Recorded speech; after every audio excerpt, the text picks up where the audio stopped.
20 years ago, on 1st February 2003, the fateful day was supposed to mark the end of a successful 16-day mission for the Space Shuttle Columbia. It was Columbia's 28th mission. As the Space Shuttle Columbia made its descent towards Earth, the 7 astronauts aboard were unaware of the impending disaster that awaited them. As the orbiter descended through Earth's atmosphere, it began to disintegrate at an altitude of around 61 kilometers, raining debris over the state of Texas. The 7 astronauts on board were killed instantly, and the whole world was left in shock and mourning. The investigation showed that about 82 seconds into a launch, a piece of foam insulation fell off from the wall of a bipod ramp. It's a structure that attached the external fuel tank to the shuttle. The fall of foam led the catastrophe upon its re-entry. What was the cause of the foam breaking off from the wall? Hi, I am Hilal Alam from ALZEBRA. Let us see what caused the foam to detach from the wall of the external tank. 10, 9, 8. Go for main engine start. 6, 5, 4, 3, 2, 1. And 0 and liftoff of space. The mission was 28th shuttle mission and was eagerly anticipated by the scientific community and the public alike. It was a breathtaking and awe-inspiring sight as the Columbia rose higher and higher, soaring towards the stars with all the grace and power of a mythical bird. At about 82 seconds into the launch, a piece of foam insulation fell off from the wall of a bipod ramp. The foam falling off from the external tank was a common occurrence in previous shuttle launches, but its impact was often downplayed as it was not considered a significant threat. But this time it went wrong. One of the main causes was the design of the foam application process. Let us see the design architecture of the shuttle and the launcher. The shuttle was attached to the external tank via a bipod ramp before putting the shuttle into the correct trajectory.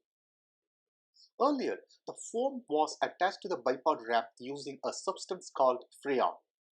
At that time, the Environmental Protection Agency banned freons, citing the ozone problems. Therefore, NASA had to opt for an alternative chemical to stick the foam on the ramp. However, this new chemical substance did not work well as intended, which was known to the scientists at NASA. The foam was applied in such a way that created an uneven surface and left a void behind the foam. Additionally, the specific type of foam that was used, called NCFI 24124, was known to have a higher tendency to break off in a brittle fashion than any other type of foam. As a result, the reliability of the space shuttle was reduced from 99.11 to 98.51 by the range safety engineers, meaning that the shuttle would fly 38 times without any problems. However, on its 28th launch mission, the bipod ramp area was subjected to significantly colder temperature than it had been during previous missions. This caused the foam to become more brittle and more likely to break off when it was hit by wind shear during the launch.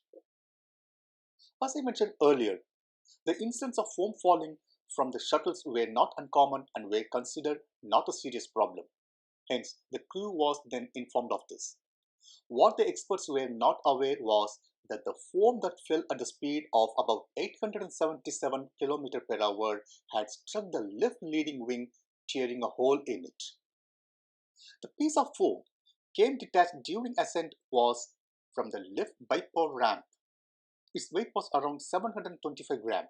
It covered the steel fittings where the nose of the orbiter attached to the external tank.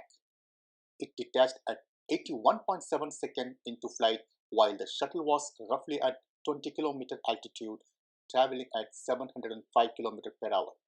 As Columbia re-entered the Earth's atmosphere, the hole in the heat-resistant reinforced carbon-carbon panel allowed super hot atmospheric gases into the orbiter's wing. Hot gases seep through the gaps, penetrating the internal wing structures and ultimately leading to the tragic breakup of the shuttle and loss of the brave, precious astronauts on board. And so, the Columbia was launched into the great unknown, destined to make history and leave a legacy that would inspire future generations. As I always mention, the design change is not an easy task. It needs a complete overhaul of the design understanding as well as benchmarking with the previous design practices. With this, I sign off and we will meet in next video. Thank you very much. Bye.